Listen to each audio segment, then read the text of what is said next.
right, welcome to Evan the Counselor Live. Today we're going to be doing a recorded discussion, and this time we actually will be live. On my last podcast we weren't able to because I have gotten banned twice this week. I'm not sure why.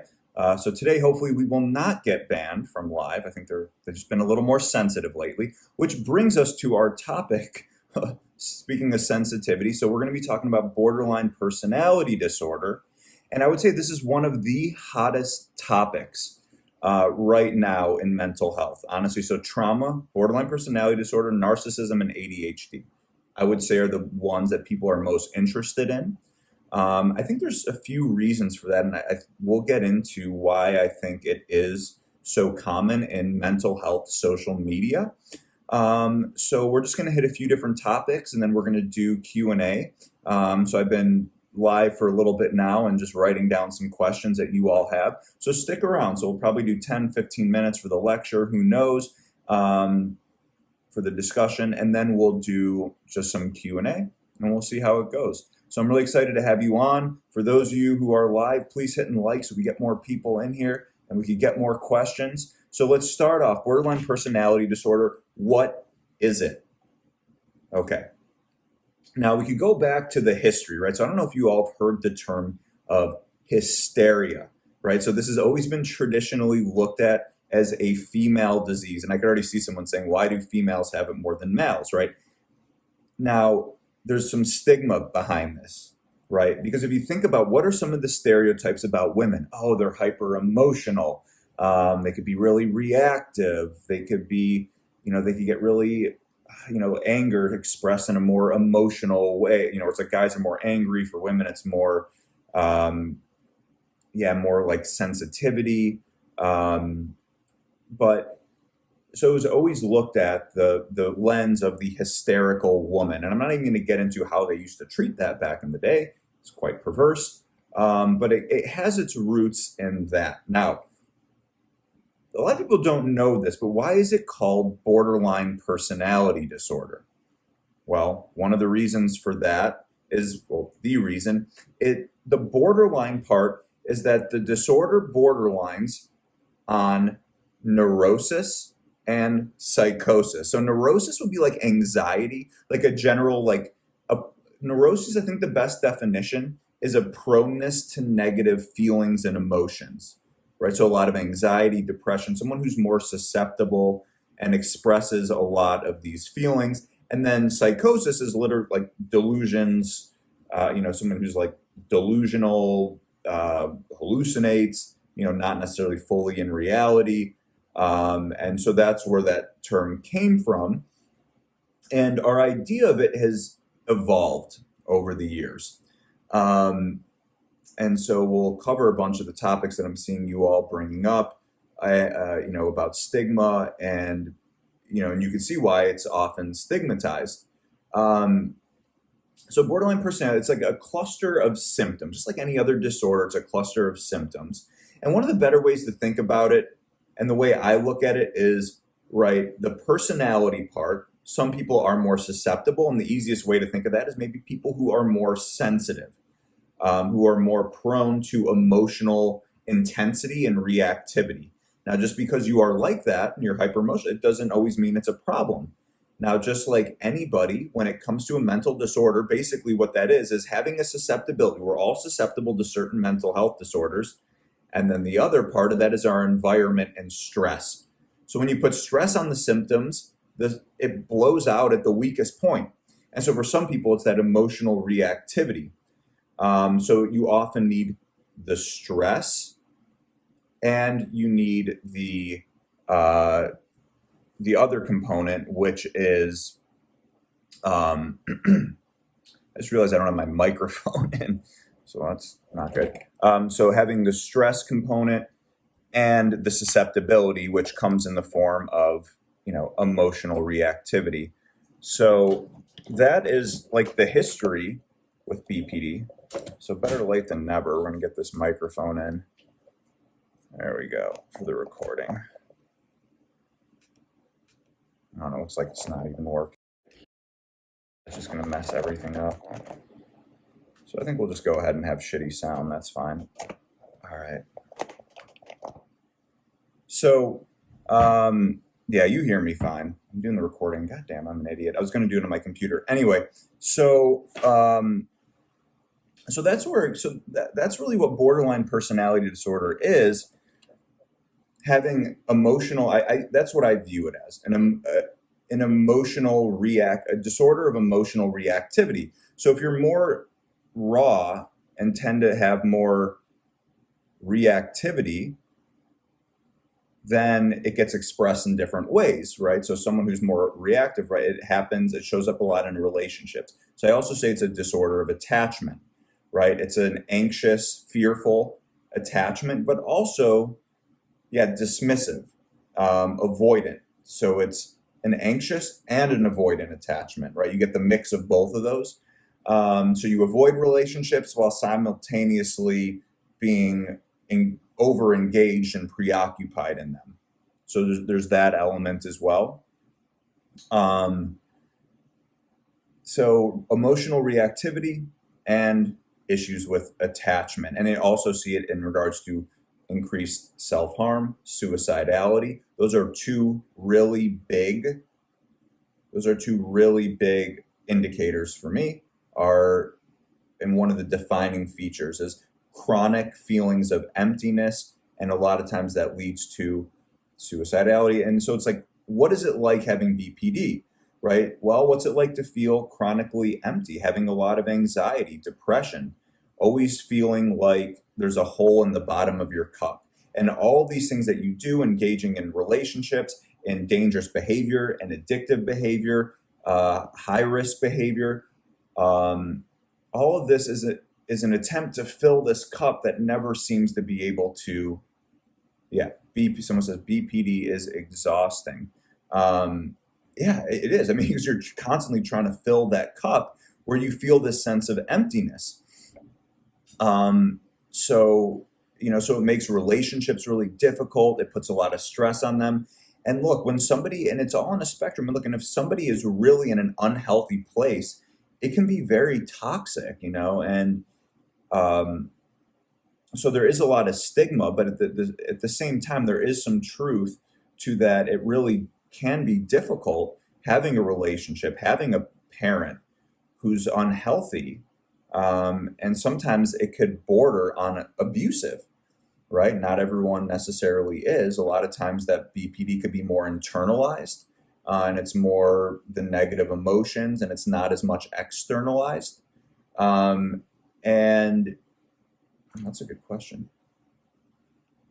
as far as good sides of BPD. So it does create a lot of difficulties, and for other people, for people around folks with BPD or being raised by someone with BPD, it could be highly traumatic. And being in a relationship with someone who is very toxic, and to toxic, like with any disorder, right? It's on a spectrum, and it's like at the greatest ends of the spectrum. So that's where a lot of the stigma comes from, right? So I think that's an explanation for a lot of the behavior, like what I just said, but it's not an excuse, right? We can't necessarily just excuse behavior because, right, there is, just like other cluster B personality disorders like narcissism, histrionic personality disorder, antisocial personality disorder, psychopathy, right? I mean, like, there's going to be a lot of damage in your wake if you don't get help.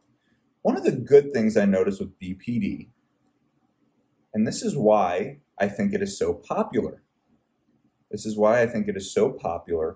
because people with BPD often get treatment and they could take very well to it. Here's why I think that is. Folks with BPD, often because of the high-risk behaviors and suicidality, wind up in the hospital and in treatment and therapy. Because of their yearning for attachment, they often attach to their therapists. And so because of that as well, that's why I think a lot of my followers and a lot of you all are kind of woke to BPD, because you either have it or know someone who has it, and you're all interested in mental health, right? Because you've been in the system, you've had relationships, you've been in therapy, and mental health is just more interesting for you. And so that's why I think it's really common.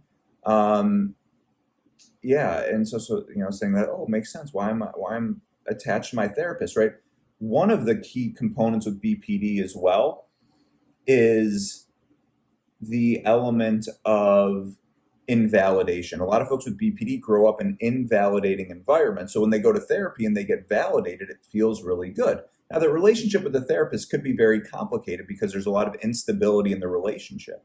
There's a lot of hypersensitivity, right?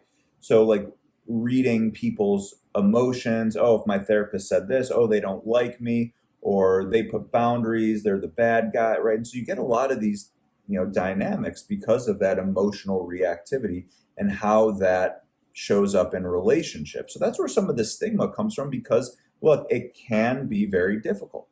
And stigma among therapists as well, like traditionally, it hasn't always been good. They'd be viewed as difficult patients, difficult clients, especially in residential settings when you have multiple people who, let's say, have that. And the reactivity and attachment issues come up in a residential setting. So with other patients, with staff, it could be very hard to manage. Now, I think things have changed, right? I think things have been changing for the better. We're looking at it now more through a trauma lens. There is more empathy with it, and we have better treatments. There's still some of those old school attitudes there. I'm not going to lie. Some therapists still talk shit about it behind everyone's back.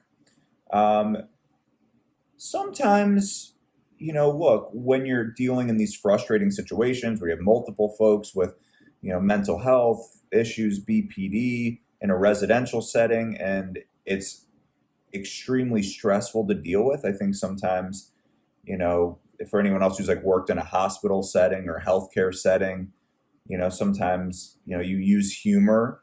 I think you have to be careful with that a little bit, but, we use humor to get through those tough times. But I think anytime we joke about BPD behind y'all's back, it's like we do it from a place of love, and we really do love you and care for you. But sometimes it can be difficult. I'm not going to put lipstick on the pig here. It can be difficult, but the good part from my observation is that people get better with the right treatment, and they take to therapy and they show up. You show up, you suit up, you take suggestions. You may fight me tooth and nail on it, but you tend to do better. You tend to do really well. So some people are saying, look, what you're saying is insensitive. I'm trying to be honest because I'm trying to tell you that my opinion is that it's a trauma-related disorder. I understand where it comes from, but I'm just telling you the truth about how other therapists can view it. And traditionally, there has been a lot of stigma even among therapists, especially old school, right? And you're starting to see a positive change. So I'm not agreeing with it. I'm just saying there's that stigma out there. And I know a lot of people are going to be sensitive to this, but people with BPD who are really active in their symptoms, it is very difficult. And that's okay. Just like it's difficult when someone has schizophrenia and they're unmedicated, they're in their midst of psychosis, it could be very difficult. And it's okay. And look, and here's the thing too. It's difficult for people with BPD. They're like, someone just said, it's exhausting. It's exhausting for them to manage that reactivity and emotions. So, again, you're going to have a lot of people on here, right? New school therapists and, who are hyper awesome and sensitive. And they're just going to tell you how great it is with BP, having, and they're going to downplay it a little bit. But I'm just trying to be honest with you all. And I'm telling you what us therapists, what I see behind the scenes, is that it could be extremely stressful, just like it could be very stressful having BPD. And here's another example too. It's okay. Addictions, dealing with folks in active addiction is really difficult. Dealing with folks in early recovery is very difficult. And there's a lot of comorbidity with BPD and addiction. So I did talk about the definition of BPD at the beginning, and I'm going to put this up on YouTube. So be sure to follow me there, and you'll be able to see this whole thing. Yeah. So there's that. So let's say we said relationships, how that could be difficult. It could be difficult on both ends for folks who are in a relationship with someone who's really active in their symptoms. So there's a big difference. Um, so describe active in symptoms. Yeah. So it's just like a level of healthy, right? It's like if someone has an addiction, it's like, all right, am I drinking? How heavy am I drinking? Because sometimes that wanes. Oops, let me get this fixed up here. So, so someone is acting in a lot of ideation, self-harm, ideation. If someone isn't in treatment, if they're not getting therapy, if that person's in active addiction, you're going to see more symptoms. So that's kind of what I mean, is just like the spectrum of how healthy is this person right now. Just like you would have addiction with schizophrenia, is this person on their meds? Even if they're not on their meds, are they active in their are they having active hallucinations and delusions? Yeah, and so someone was saying like, hey, it's not okay to joke about it if you don't have it. And look, in some of my videos on TikTok, I've made silly, funny videos about BPD, and I don't necessarily agree. I think it's okay to bring humor, and that's what I try to do, is like bring some humor to mental health. Because sometimes it's funny with addiction. It's like there is a humor, albeit it may be a little dark, but there is a humor. And I think most people, just from the comments, people aren't shy to tell me I'm an asshole, but from the comments, people are 95 to 99% appreciate having humor about it and not just taking everything so damn seriously. And I think with humor and mental health, as I've been doing this more, I think it's important, even with the humor that we therapists use sometimes behind the scenes, it's important to still come from a place of empathy, love, and understanding. And most people will appreciate that. And I understand that there's a sensitivity there because of all the stigma. But I think it just has to come from that place. And it's important to be able to laugh about it. And, if I could only joke as, doing mental health comment, if I could only joke about the disorders I have, maybe there'd be plenty of material, but not necessarily, right? So I'm coming from the place of a professional. So you said I didn't take it from a place of empathy. I didn't take it that way. Well, that's where I'm coming from, and I could see sometimes how that could be misread. Especially if there's that hypersensitivity to it, right? So we all interpret things differently. So so we covered some of the stigmas about BPD. How for a lot of people they think it's hard to get better from it. It may be incurable. It's part of their personality. It's a female disorder. All these things that we could pretty much disprove at this point. So which brings us to the treatment. And the best known is dialectical behavioral therapy. And that comes from Marsha Linehan, psychologist who struggled with BPD, trying to come up with a structured program for folks with chronic self-harm. And so she came up with this really structured program. It was based on cognitive behavioral therapy and mindfulness, and bringing to like Buddhist mindfulness. So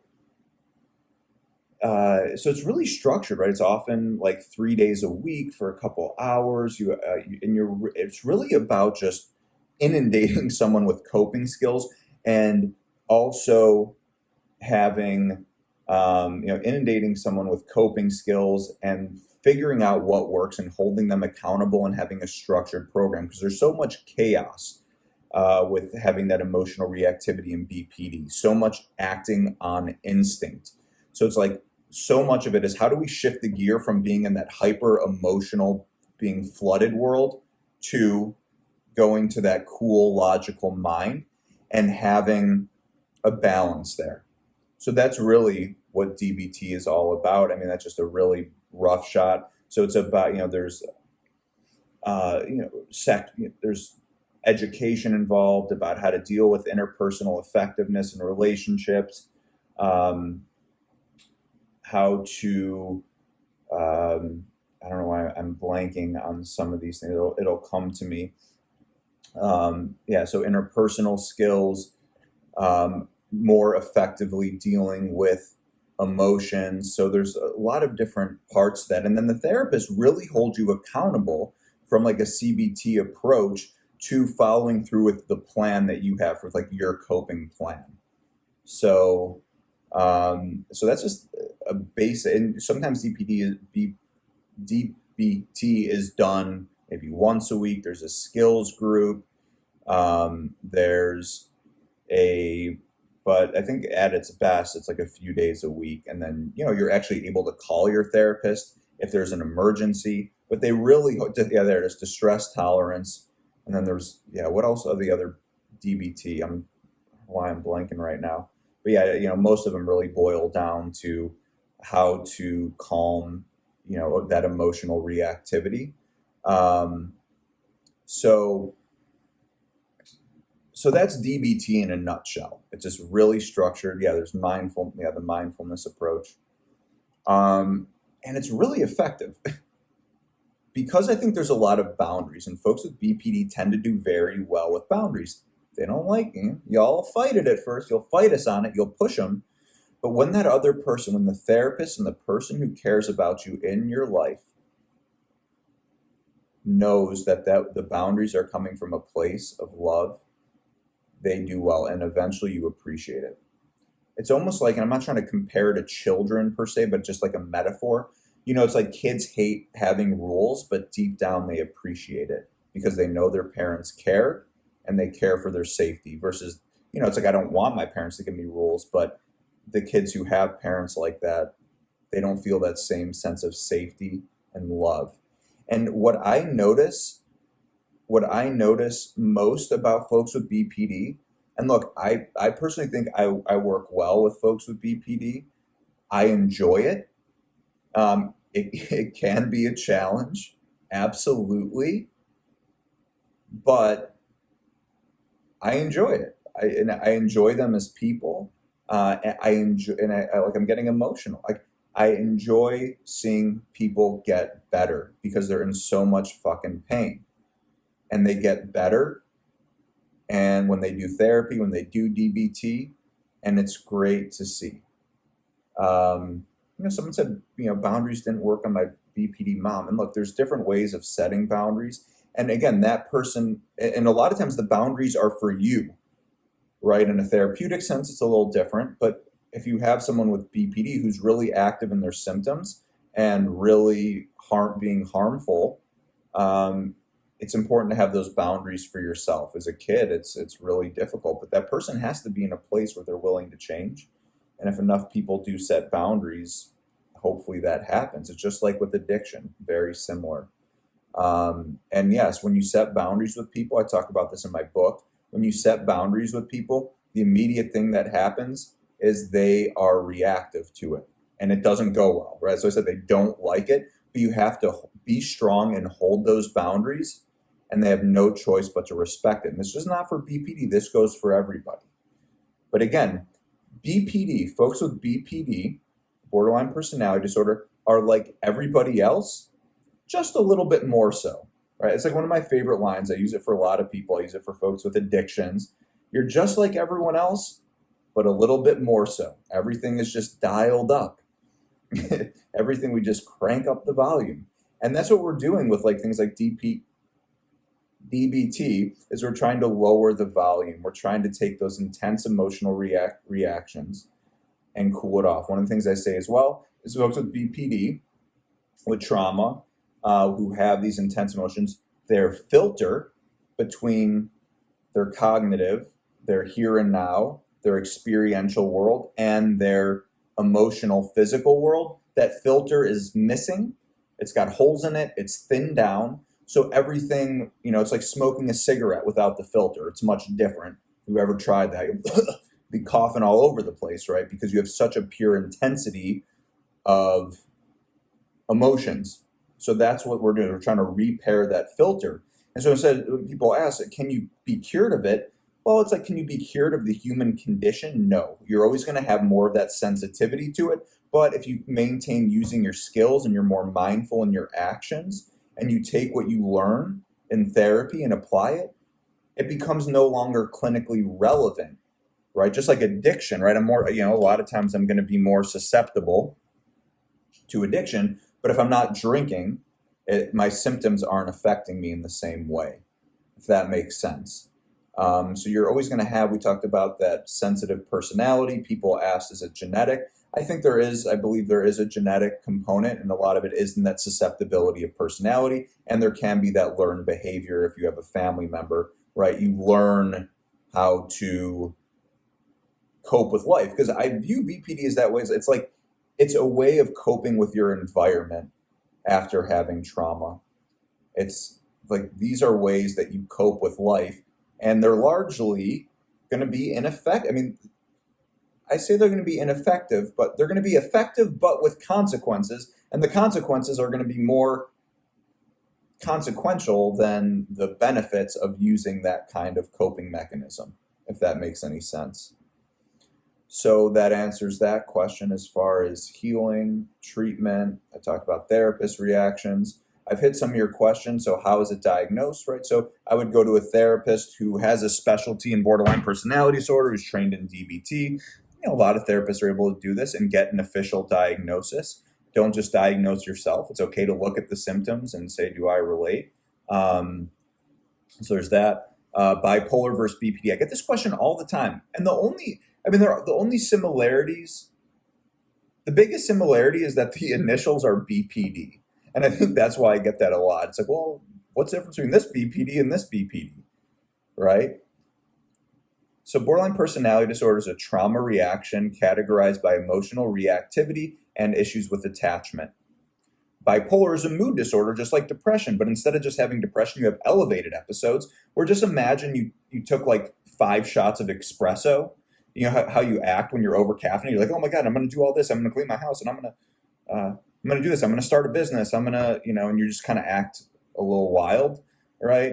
I mean, that's the easiest way to like describe a mania or hypomania, which is a little less or so. So it's like having that for like 3 days to like a couple weeks or a month, right? So it's like, and that could be very damaging. And the similarities, like if you're in a manic or hypomanic episode, you do a lot of risky behaviors, just like you would see with BPD.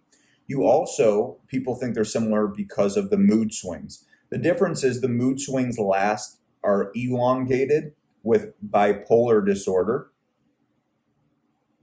They're elongated like days, where with like BPD, you could have multiple ups and downs in a day. So I think that's the biggest difference with BPD and bipolar. We talked about, can you heal from it? We talked about the genetics of the questions you asked. Comorbidity, you see a lot. I mean, one of the things is a little bit of a joke, but it's like if you see someone come into the hospital with 10 diagnoses, it's often we could be looking at BPD. Yeah.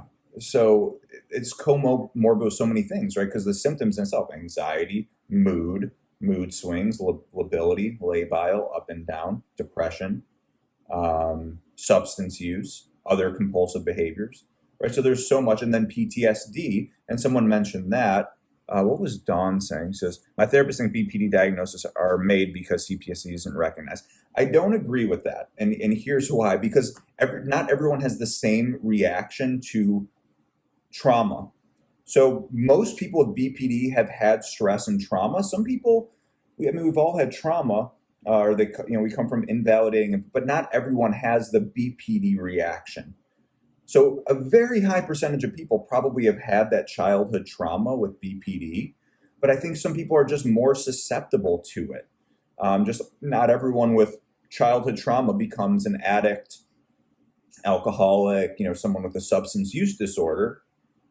But most people with the substance use disorder have had trauma. So I think they're very highly correlated, but I don't think you could just, I think a lot of people want to get rid of the stigma. So like, well, just get rid of BPD in general and just call it PTSD.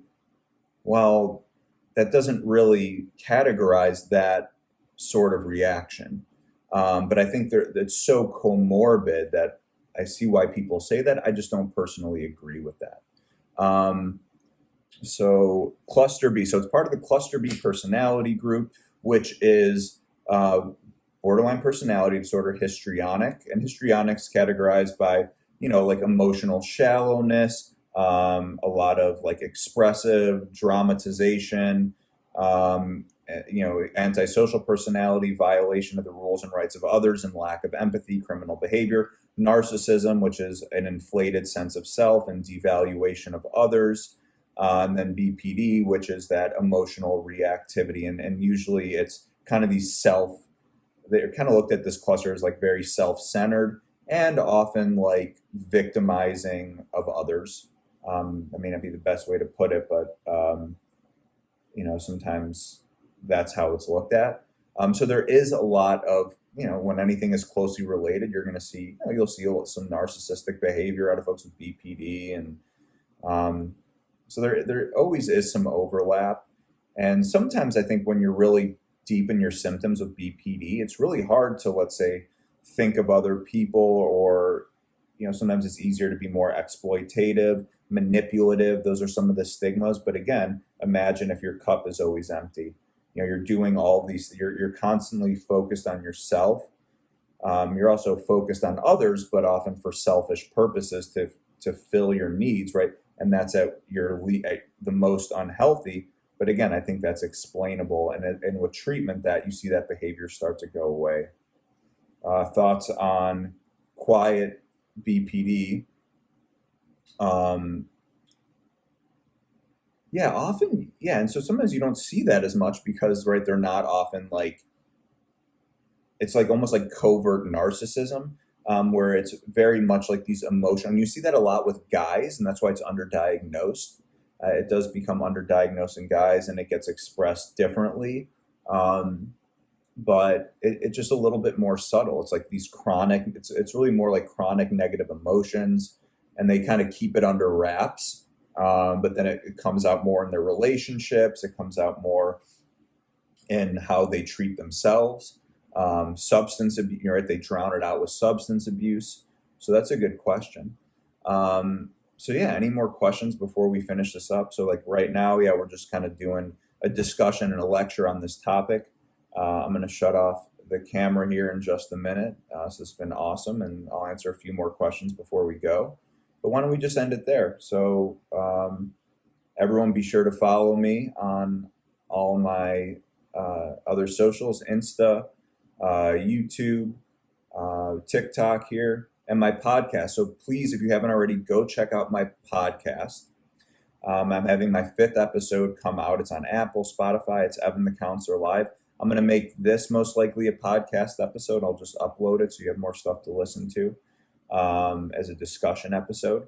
So definitely go check that out. And again, if you subscribe to 2 out of 3 of my socials here, YouTube, Insta, podcast, I'll send you my rough draft of my communication book for free. If you subscribe to all 3, I'll send you 3 free therapy guides as well. All you got to do is shoot me an email. Hey, Evan, I subscribe to your YouTube, Insta, and podcast. So you may as well do all 3. Here's my usernames, and I'll go ahead and send that over. It takes me a few days to get there. So, all right, well, I appreciate everyone. That was an awesome discussion, and we'll go ahead and until next time.